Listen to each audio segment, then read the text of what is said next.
आदरणीय सचिन पायलट जी, जो इस देश के युवाओं की, गरीबों की, मजदूरों की, निराश्रितों की आवाज है, इस देश के युवाओं के चहेते हैं। मैं चाहूंगा तालियों के साथ स्वागत करेंगे आदरणीय सचिन पायलट जी का।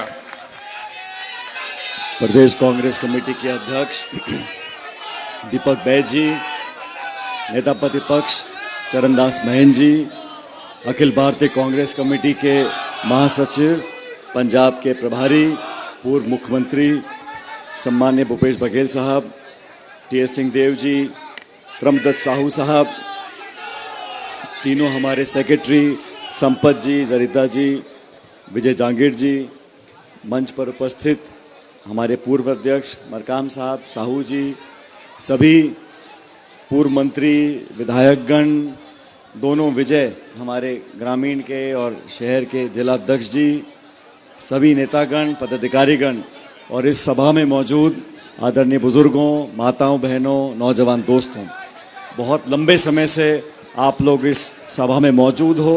मैं सबसे पहले आप सबको बहुत बहुत धन्यवाद देना चाहता हूं, बधाई देना चाहता हूं कि हमारी पार्टी के, राहुल गांधी जी के और देश के इस महत्वपूर्ण मुद्दे पर आप सब लोगों की उपस्थिति इस बात को दर्शाती है कि आने वाले समय में हम इस मुद्दे को पूरे देश प्रदेश में लेकर जाएंगे। दोस्तों, सभी नेताओं ने अपनी बात विस्तार से रखी और बहुत अच्छी तरह आपको उस मुद्दे के बारे में बताया जो आज देश के लिए एक बहुत बड़ा चिंता का विषय है। आप सभी जानते हो, आज से कुछ दिन पहले राहुल गांधी जी ने बिहार में वोट अधिकार रैली निकाली, एक यात्रा निकाली। उस यात्रा में लाखों लोग जुड़े और मैं बहुत आसान तरीके से 2-3 बिंदु आपको बताना चाहता हूं। मैं बहुत लंबा चौड़ा भाषण नहीं दूंगा, लेकिन सभी लोगों ने जो बातें बोली, टीएस सिंहदेव जी ने, भूपेश बघेल जी ने छत्तीसगढ़ के बारे में, अलग अलग सीटों के बारे में, लेकिन हमारा निर्वाचन आयोग, हमारे संवैधानिक संस्थाओं में अगर सबसे महत्वपूर्ण कोई एक ऐसी कुर्सी है तो वो मुख्य निर्वाचन आयोग की है। हमारे गणतंत्र को जन्म हुए 70-75 साल हो गए और देश में लोकतंत्र की जड़ें गहरी कब हुई? इस देश में जब लोकतंत्र स्थापित हुआ था तो पश्चिम के देश के लोग बोला करते थे कि भारत के लोग अनपढ़ हैं, गरीब हैं, जाति धर्म में बटे हुए हैं, यहां पर लोकतंत्र कामयाब नहीं होगा। ये लोग वोट डालना जानते नहीं, ये लोकतंत्र का इस्तेमाल नहीं कर सकते। जो पढ़े लिखे, शिक्षित, विकसित लोग हैं, सिर्फ वो ही वोट डालकर लोकतांत्रिक व्यवस्था को अंजाम दे सकते हैं।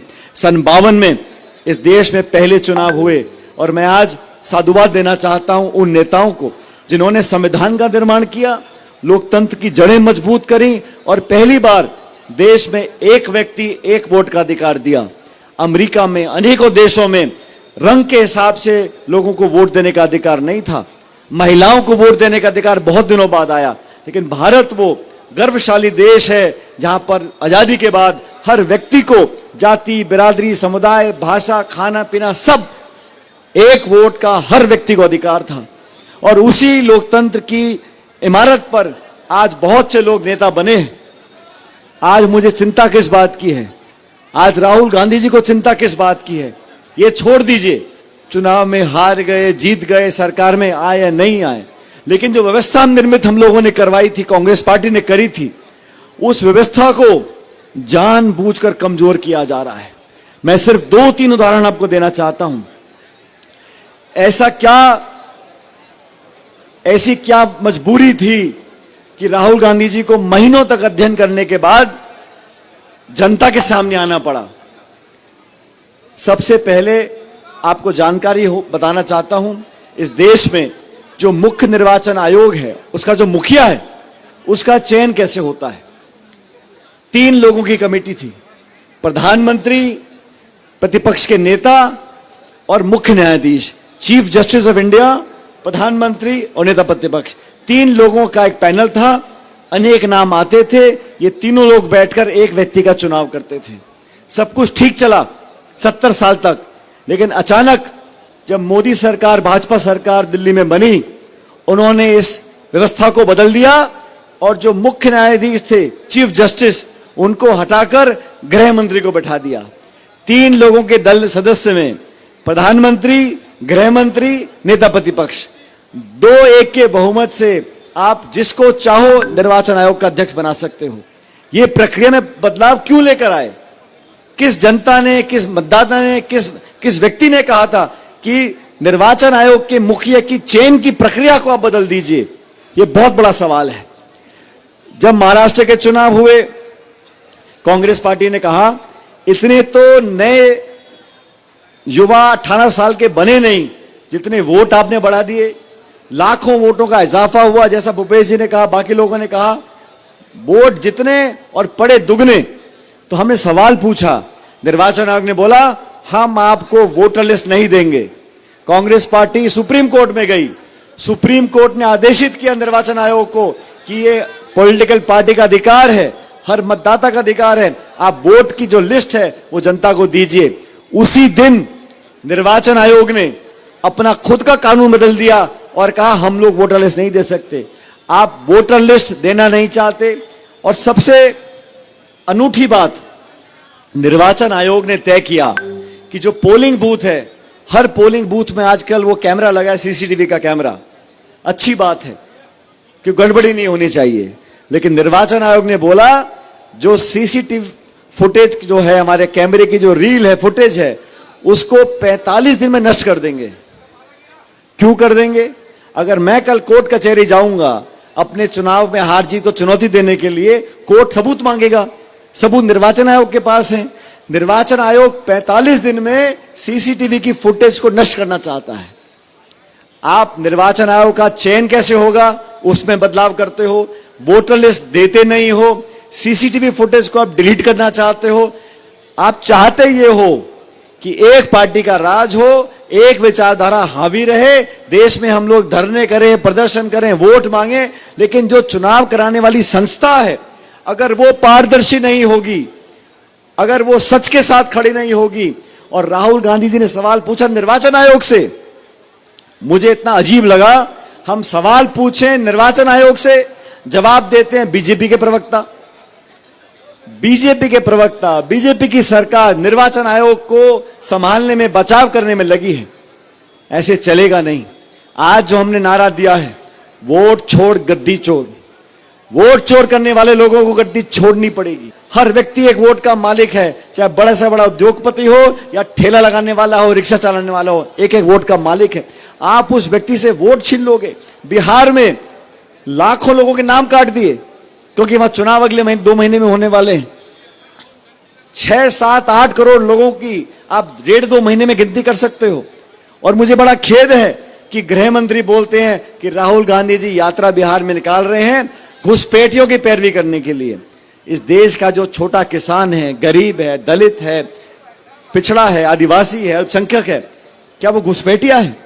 वोट के अधिकार से वंचित करना लोकतंत्र में सबसे बड़ा पाप है। आप मैदान में आ जाओ, हार जीत हो जाएगी, लेकिन इस प्रकार वोट की चोरी कर कर आप राज करोगे तो जनता बर्दाश्त करने वाली नहीं है। इस देश में, प्रदेश में आज जो लोग मेहनत कर रहे हैं, बाढ़ के हालात हैं कई राज्यों में, छत्तीसगढ़ में बहुत बात आई, बस मैं बात करता दीपक जी से, बस्तर वाले संभाग में पूरी बाढ़ में मकान टूट रहे लोगों के, जिनके पास अपनी बचाव करने के लिए अपने बच्चों का पेट पालने का समय नहीं है, जो दिहाड़ी करते हैं, मजदूरी करते हैं, खेती करते हैं, वो लोग इस संघर्ष को नहीं कर पाएंगे। इसलिए कांग्रेस कार्यकर्ता को, हमको, आपको मिलकर इस देश में जो लोकतंत्र स्थापित हुआ है उसकी रक्षा करने के लिए, गरीब जो अंतिम छोर में खड़ा है उसकी वोट जो चोरी हो रही है उसको रोकने के लिए हम सबको आगे आना पड़ेगा। और राहुल गांधी जी ने जो संकल्प लिया है, और मुझे खुशी है तमाम जो हमारे इंडिया अलायंस के नेता हैं, समूचा विपक्ष, देश की जनता इस बात को समझ गई कि ये गड़बड़ी कर कर, वोट की चोरी कर कर आप सत्ता में आते हो, जनता कभी माफ नहीं करने वाली है। आज छत्तीसगढ़ में सरकार बीजेपी के ऊपर ने 2.25 साल हो गए। क्या क्या वादे किए थे? 1 लाख रोजगार देंगे, 500 रुपए का सिलेंडर देंगे। मैं सरकार से पूछना चाहता हूं, आपको क्या अधिकार था? 10,463 स्कूल आपने बंद कर दिए, आप लोगों को सड़कों पर लेकर आ गए, आपने मुआवजा किसी को दिया नहीं, आपने सरकार डबल इंजन की बना ली है, लेकिन वादा खिलाफी करते हो। और सवाल पूछो तो फिर वही मंदिर, मस्जिद, हिंदू, मुसलमान, हिंदुस्तान, पाकिस्तान, बस। बाकी खाद, बीज, खेत, पानी, चीनी, बिजली से कोई मतलब नहीं।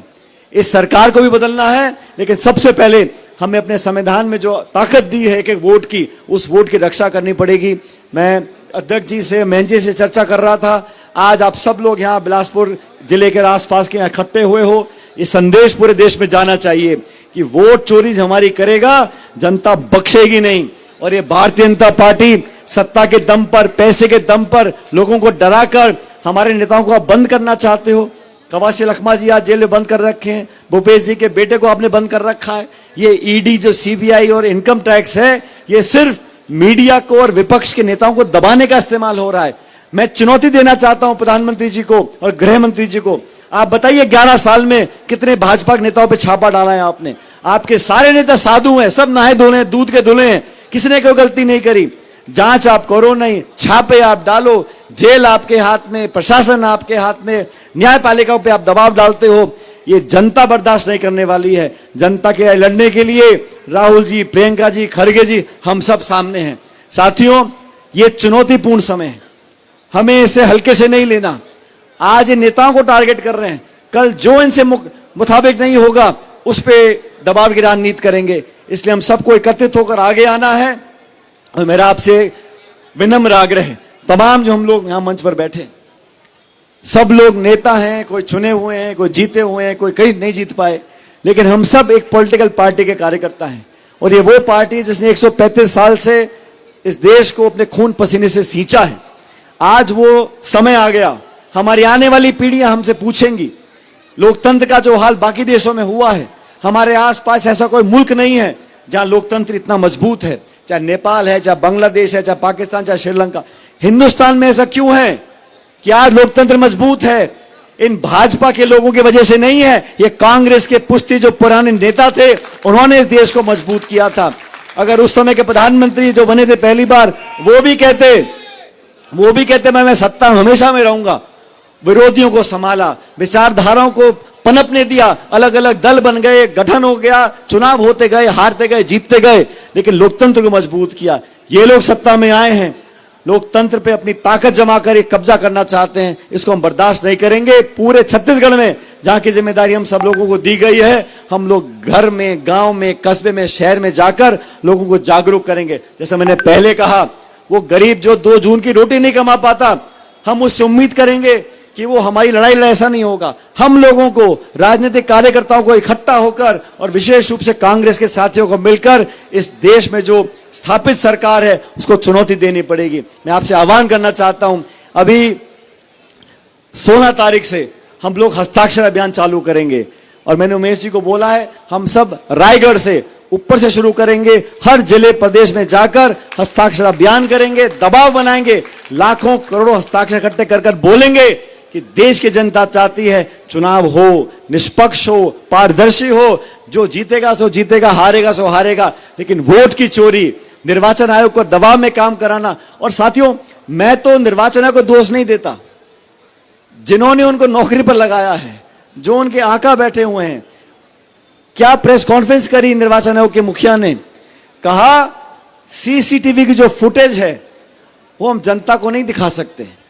हमारी माताएं, बहनें, बेटियां वोट डालने गई थी, उनकी फोटो नहीं आनी चाहिए।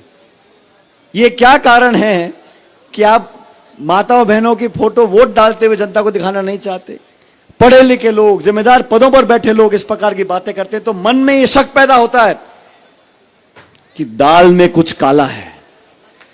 और मुझे तो लगता है ये पूरी दाल ही काली है। इन लोगों को सबक सिखाने के लिए गांधीवादी तरीके से, अहिंसा के तरीके से संकल्पित होकर आगे बढ़ना पड़ेगा। मैं धन्यवाद देता हूं प्रदेश कांग्रेस कमेटी का, जिला कांग्रेस कमेटी का और तमाम जो नेतागण यहां बैठे हैं। हम सब लोग एक मंच पर आकर आपसे आग्रह करने के लिए आए हैं कि अगले कुछ समय तक हम जनता के बीच में जाएं और जन जागरण अभियान रखें, जनता तक, लोगों तक, मतदाताओं तक उनको बताएं कि आपकी वोटों को छीना जा रहा है, हम बर्दाश्त नहीं करेंगे। इन्हीं शब्दों के साथ मैं आप सबका धन्यवाद करना चाहता हूं। आप लोग बहुत देर से यहां बैठे हो, लेकिन आने वाले समय में इस अधिकार की लड़ाई को राहुल जी के नेतृत्व में हम लोग लड़ते रहें, ये संकल्प हमें लेना पड़ेगा। आप सभी लोगों का बहुत बहुत धन्यवाद। और मैं प्रभु से, परमात्मा से कामना करता हूं कि आप लोग खुश रहो, फलो फूलो, आगे बढ़ो और ईश्वर आपकी झोलियों में खूब सारी खुशियां दे। बहुत बहुत धन्यवाद। राम राम साहब। धन्यवाद सचिन पायलट जी। मैं आभार